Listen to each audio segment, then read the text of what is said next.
Welcome to my channel Bharati's kitchen. আজকে আমি দেখাচ্ছি ছাই ছাড়া কীভাবে কই মাছ শিং মাছ কাটতে হয়।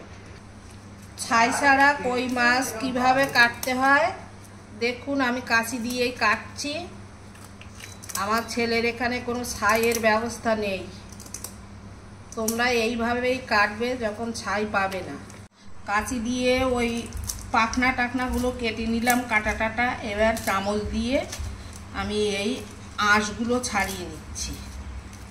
মাথাটা একটু চেপে ধরে করবে, তাহলে আঁশটা তাড়াতাড়ি ছাড়ানো যাবে, সহজ হবে, কষ্ট কম হবে। হ্যাঁ, কানকোটা ঠিক এইভাবে মাথাটা আর মাঝখানটা একটু চেপে ধরলে কানকোটা উঁচু হয়ে যাবে আর এইভাবে কেটে নেওয়া যাবে।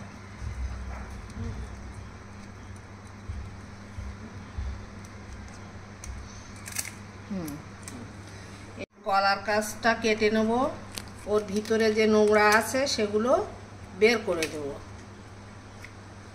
কেটে দিচ্ছি। এই কমপ্লিট হয়ে গেল একটা মাছ কাটা। এইভাবে সবগুলো কাটবো।